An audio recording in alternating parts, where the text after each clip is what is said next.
Module 3, Pruning 101. In this module, we will cover everything you need to know about pruning a tree.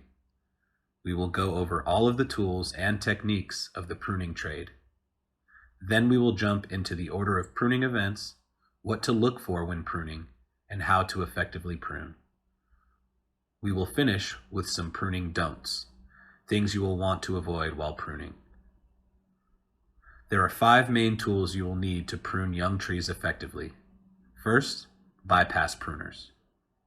Bypass pruners are similar to scissors and are typically used to prune off smaller branches or stems. They allow the blade to slice through the entire branch without putting any pressure on the live tissue through the bypass mechanism. When using bypass pruners, you must place the blade closest to the live tissue. If reversed, the other side of the bypass will crush the living tissue, allowing bacteria to enter the system. Next, folding saw. The folding saw will take over where the hand pruners leave off. We use 7-inch folding saws, which are great for removing branches 4 inches or less in diameter. Typically, this saw is used for branches that are easy to reach. Please be aware, occasionally, the back of the blade can injure a neighboring branch when you're making a cut in a tight juncture, so please be mindful. Loppers. These are essentially giant pruners. Although they can cut through branches as large as 1.5 inches in diameter, they are quite dull and often tear at the bark. As such, it is best to limit their use for either chopping up woody debris once it has been removed from the tree, or for quickly removing weight from a heavy branch before making a clear cut at the branch collar with a folding saw. Next, we have the pole pruner. Because our priorities are always safety, fun, and getting it done, all of our pruning work is done from the ground. There are times, however, when we may need some extra height to reach a problem branch. That's where the pole pruner and pole saw come in. The pole pruner is basically pruners attached to an extendable pole that allows us to make cuts high up in the canopy. When using the pole pruner, you will want to place the hook over the branch you want to cut. Once the hook is in place, you simply pull the rope and the blade will cut up through the branch from the bottom up. Before you make any cut, make sure you have an understanding of where the branch will fall and do your best to stay away from the fall zone. Last, we have the pole saw. The pole saw is a pruning saw that is attached to an extendable pole that allows us to address problems higher up in the canopy. If you find yourself in a situation where you may need to utilize the pole saw, you can detach the pole pruner head from the extendable arm and pop in the saw head. Similar to the folding saw, keep an eye on the back of the blade to ensure you're not inadvertently damaging a neighboring branch. The pole saw is the tool you will least frequently utilize. Now we'll talk about safety. First, personal safety. We want to make sure that you are taking care of yourselves. Please dress in appropriate and safe clothes. This means wearing long pants, long sleeves, gloves, and rain gear during the cold season, and hats, sunblock, and breathable attire during the warmer months. Always wear closed-toed shoes. We also provide a bright, visible safety vest that we ask all leaders to wear while they're out pruning. Wear your eye protection. Please make sure to always have some form of eye protection on. We have safety goggles available for all of our pruning leaders, but you are also welcome to bring your own. Gloves.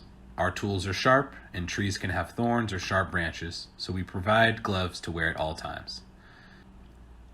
Lastly, stay hydrated. Pruning can be a physical job, so please make sure you're taking care of yourself in the process. Tool safety. Make sure to demonstrate proper use and transport of all tools. Again, wear gloves when working with sharp tools.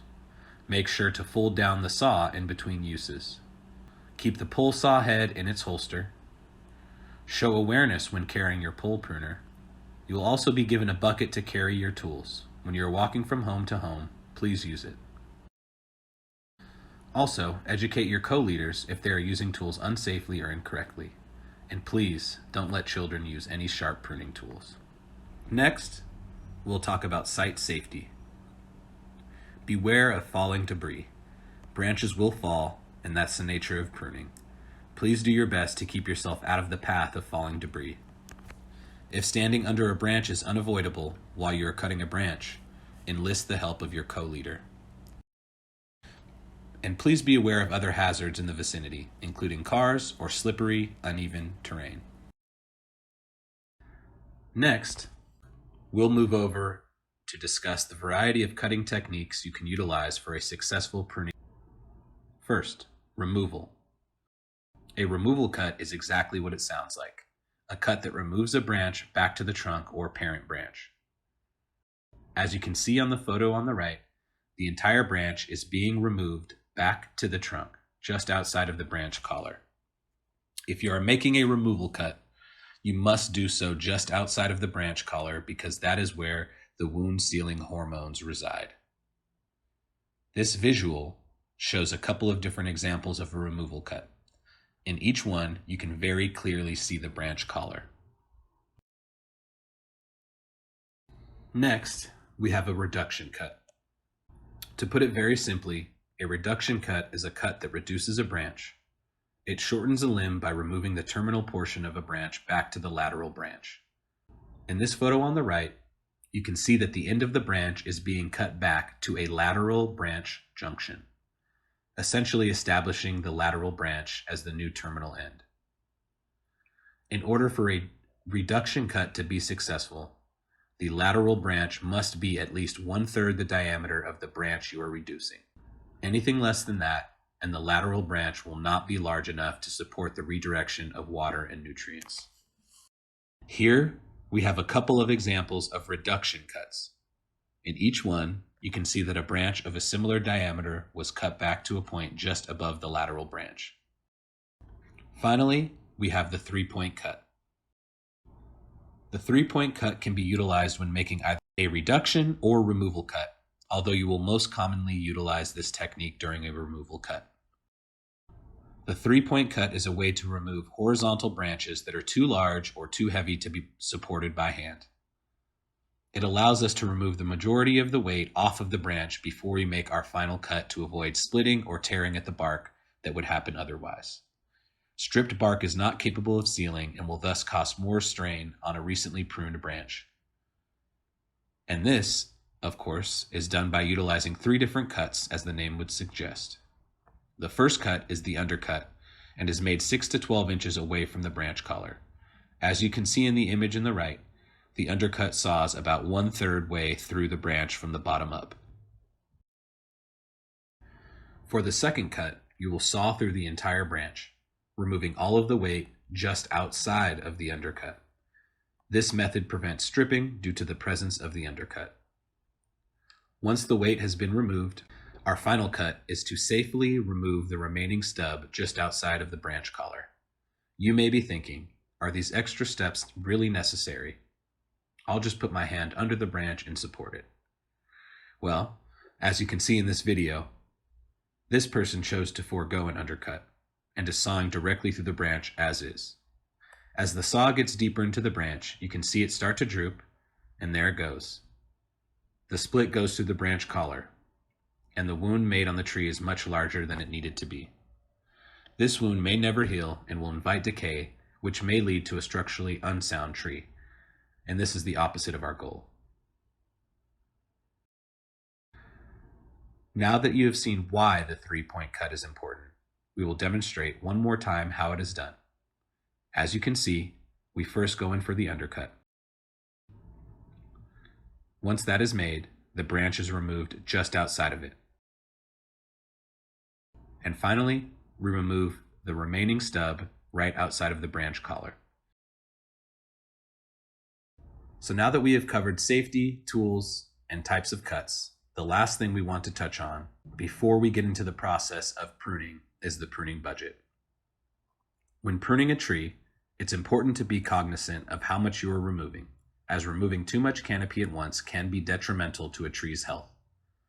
Over pruning can induce a stress response, which may make the tree produce suckers or epicormic growth and puts the tree in an ongoing maintenance cycle. As a general rule of thumb, we recommend that you remove no more than 25% of a tree's overall canopy in a given year. However, it's important to keep in mind that that 25% budget is not the goal, but rather the maximum amount of canopy that we can remove during a given year. Our goal is to achieve our pruning objectives with as few cuts as possible. In an ideal situation, we would remove as little canopy as possible when addressing any structural issues. Now, let's dive into the process of pruning a tree. When pruning, there are 8 things to keep an eye out for. First, dead, diseased, or dying branches. Next, suckers or epicormic growth. Third, codominant leaders. Fourth, trunk to branch ratio or aspect ratio. Next, we have street and sidewalk clearance, followed by crossing or rubbing branches.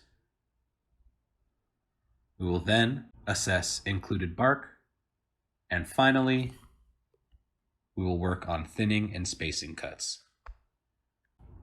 Each issue above is listed in order of priority. So as you make your way through the pruning process, you will address each of these problems in sequential order, starting with dead, diseased, or dying branches. You might find that you hit your 25% maximum pruning budget before you are able to address the entire list, and that is totally okay. It's better to let the tree recover and instead return a year or 2 down the road to address any lingering issues. We always want to make sure we are addressing the most pertinent structural issues first. For the first step in the process, we will be discussing the removal of dead, diseased, decaying, or damaged branches. Removal of these branches is important because they are often a precursor to disease and decay. Any broken branches should be pruned just outside of the branch collar, which has the healing tissue that allows the tree to compartmentalize. To determine if a branch is dead, you can give it the scratch test to see if any green tissue appears just below the bark. After the removal of anything dead, diseased, decaying, or broken, your budget remains at 0. The image on your left shows what a diseased branch may look like. In the middle photo, you will notice a dark, discolored branch that looks dried out. And lastly, in the photo on the right, you will notice rotting tissue and discoloration present in a decaying branch. During the summer, dead or damaged branches are often identified by the presence of brown leaves. During winter, dried out, dead branches are often darker in color and lack the flexibility of live branches. Keep in mind that removing these branches do not count towards your total pruning budget. Step 2 involves the removal of suckers and epicormic growth. Suckers are a stress response that occur at the base of the tree. Epicormic growth is a stress response that occurs from epicormic buds on the trunk. Both of these divert energy from the tree and often form weak connections. Suckers and epicormic growth should be removed before moving on to more significant cuts. If left as is, these could become vigorous and in extreme cases can overtake the original tree. Removal of this growth does not count towards the pruning budget, despite the fact that it contains leaves that photosynthesize.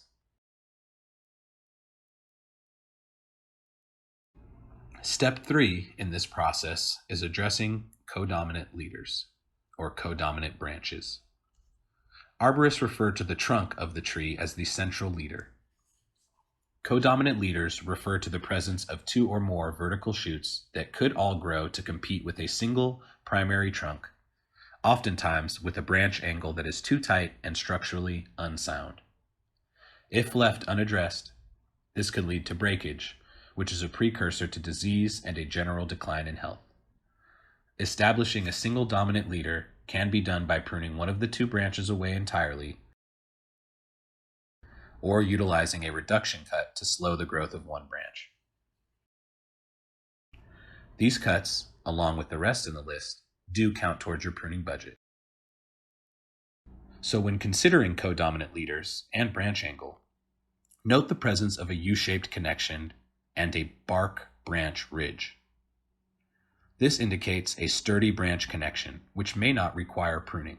However, the presence of a V-shaped connection with included bark indicates a weak branch connection that most definitely requires pruning. Looking at the images on the slide, the photo on the left shows a young tree with competing codominant leaders. It is ideal to address this situation while the tree is young, so you are able to correct the issue while removing as little canopy as possible. And the photo on the right represents a much older tree with a codominant leader that was left unresolved. Over time, the branch connection weakens and can lead to the type of major tree failure displayed here. A simple cut early on can not only save the tree, but also your dollars. Next on the list is addressing trunk to branch ratio concerns. Simply put, the trunk to branch ratio, also known as the aspect ratio, is the idea that a lateral branch should never be larger than 50% the diameter of the trunk. Branches with a small trunk to branch ratio are very well attached to the trunk. Those with large trunk to branch ratios separate more easily from the trunk. Therefore, in order to create the most snow, ice, and wind-resistant trees, we want to make sure we address any lateral branches with a large trunk to branch ratio. The ideal result is one sturdy trunk fed by a number of smaller branches over the years, just like a spine supporting ribs. If we as pruners heed this recommendation, not only does it help to establish a sturdy trunk, but simplifies maintenance going forward. Deciding which branches need attention is very straightforward when pruning a dormant tree. Even when approaching a dormant tree from 50 feet away, we can see which limbs are approaching half the diameter of the trunk. This could be thought of as an extension of the process of addressing codominant leaders. And there are two ways to approach the challenge. The options to address them are A, removal at the branch collar when the pruning budget allows for it, or B, suppression when there are other urgent pruning needs to keep in mind. Suppression can be in the form of a reduction cut. By reducing a branch, we are removing solar panels, which will slow the growth of that branch while the trunk will continue to grow at a normal rate. Therefore, the ratio of the lateral branch to the trunk will lessen over time, as can be seen in the photos here.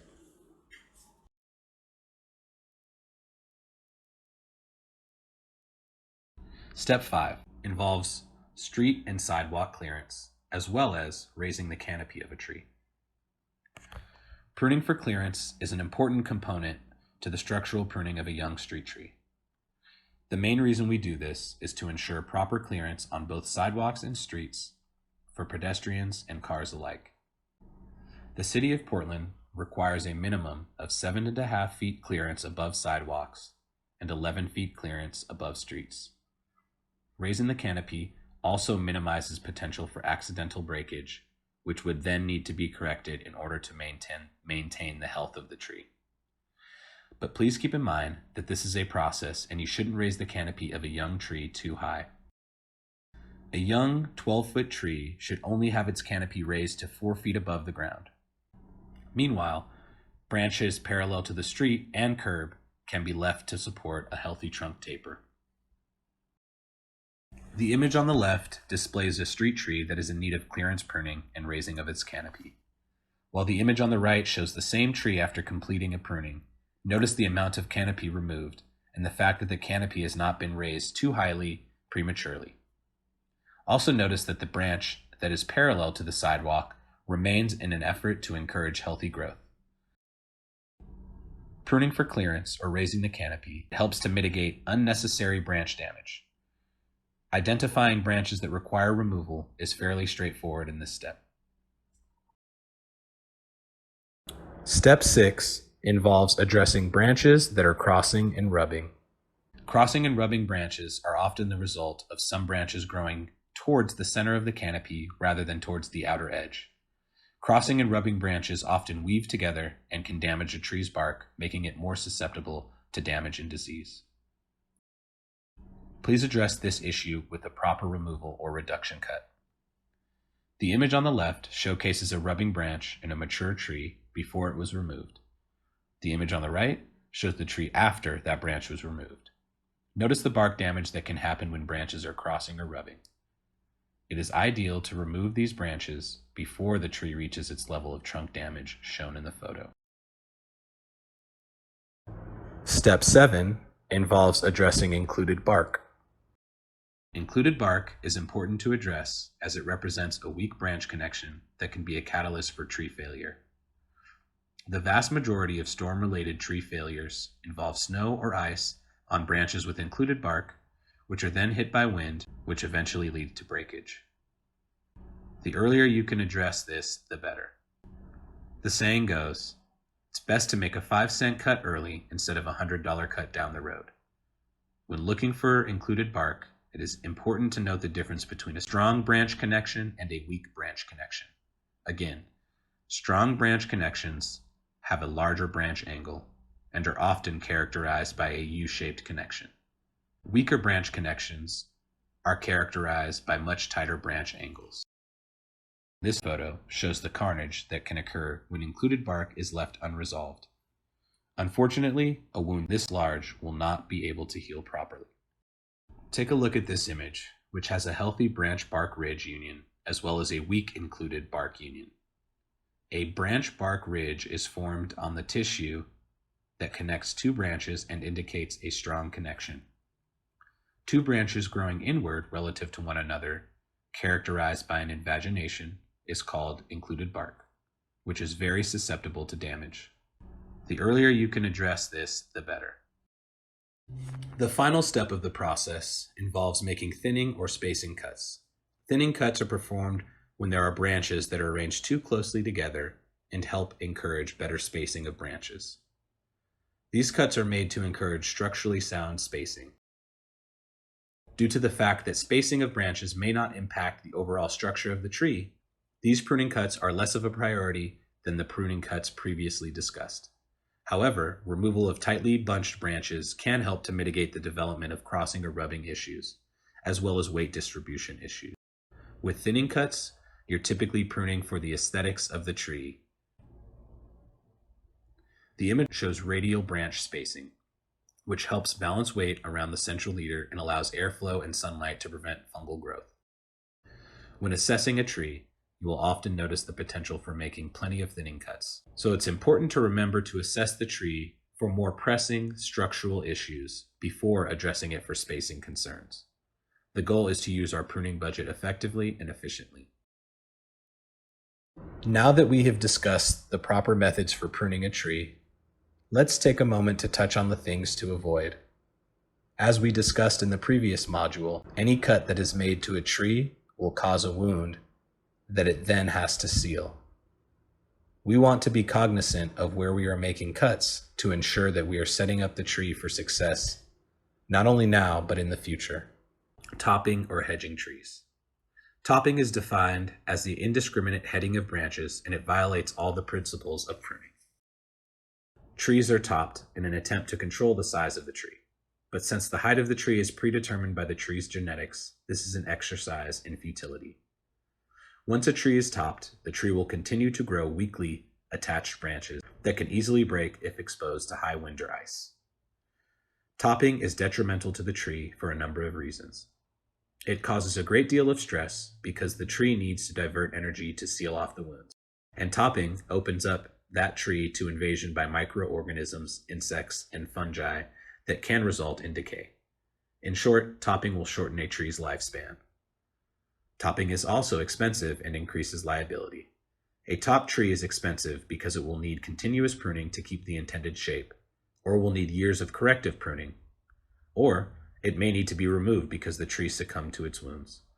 And branch failure from a tree that had been topped and grew all of those poorly attached branches or shoots can result in a finding of negligence in a court of law.